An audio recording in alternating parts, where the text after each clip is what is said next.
many of you would like to have more fun in your lives? Raise your hands. Make more money. Lose weight eating chocolate. Can't help you with that last one at all. But the reality is that there is something inside of us. And that's why you're here. There's something inside of us that's about wanting to get unleashed. And so it occurred to me years ago that it was absolutely necessary that the workplace be transformed. It's not okay the way it is. What I want to have happen is I want people to not be living in the language of thank God it's Friday. Now, I like Fridays too, and I love weekends. But I think it should be thank God it's Monday, thank God it's Tuesday, thank God it's Wednesday, and that at work we get to express ourselves and create, on the weekends we get to relax, and the world is about serving us, and we get to, spend time with our families and rejuvenate. But inside every one of us is a desire that's like a flame that needs to have our life matter for something. And that flame has been practically blown out for the vast majority of human beings. And so when I realized that it doesn't take much to click that back on again and get people alive, I realized that I was going to be kind of busy for a while. I moved to Minneapolis about 10 years ago. When I first moved there, I went to the first place you must go to when you, of course, go to Minneapolis, which is the Mall of America, of course. And so when I went to that mall, I intended not to shop, but only to see what was there. And I went from store to store to store, and every store I walked into, they said the exact same thing. You know what they said? Can I help you? I'd say back, no, just looking. We had a routine.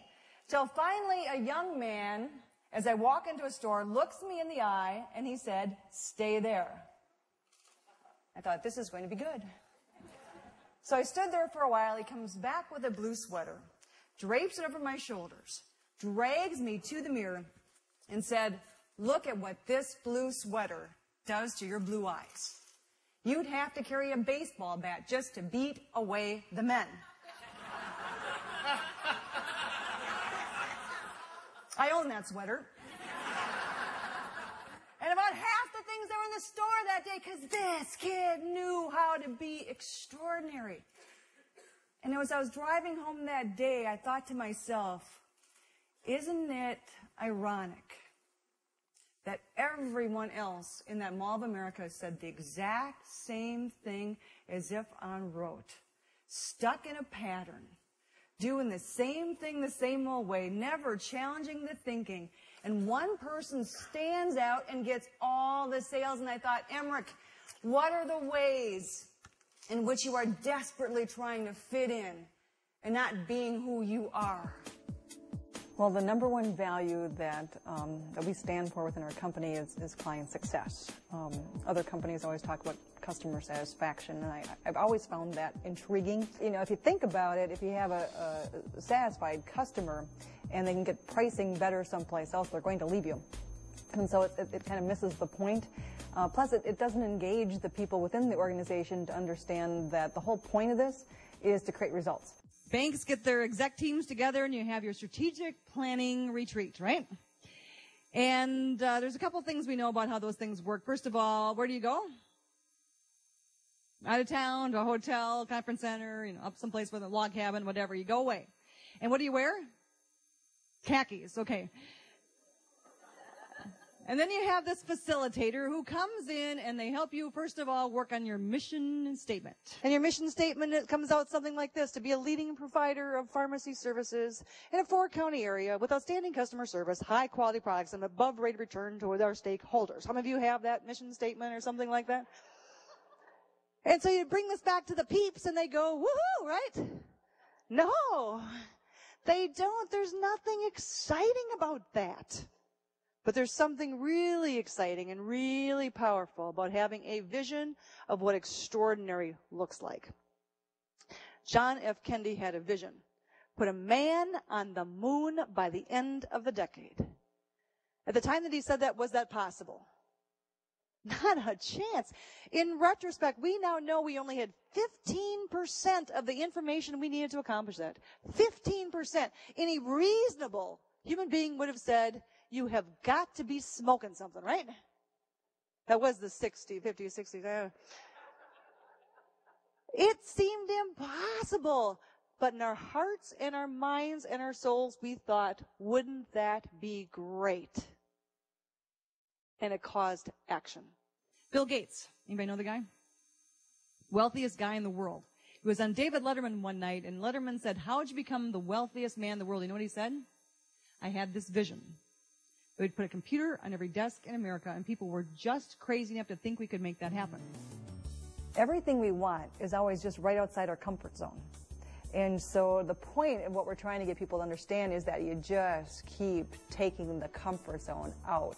And so now, you know, I would want every frontline employee acting as if they run the joint and growing themselves to that capacity, thinking in those ways, coaching the people around them, because when they're thinking in that way, now the company can have a transformation. You saw some pictures of some of my clients up on the screen. Archie McDonald, when we started working with them, was running one of the lowest performing banks in the country, in the state of Mississippi, and he said to me, "Roxanne, we've got the highest poverty rate in the country. It's just hard here." And I stuck my fingers in my ears. And I said, "I'm not listening, I'm not listening, I'm not listening." And I will tell you that they went from a $300 million bank 5 years ago when we started working with them. They're now over $1 billion bank. They've been in the top 10% of performance over the last 3 years in a row, and they were just listed as one of the 100 safest banks in America.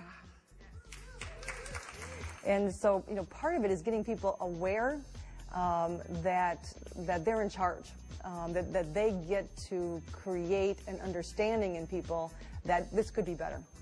That let's get about not just customer satisfaction, because that's awfully boring. Let's get about customer success. Let's make sure that everyone who walks in, that we just blow them away, as opposed to having people come in and doing my job and then punching out and then going home.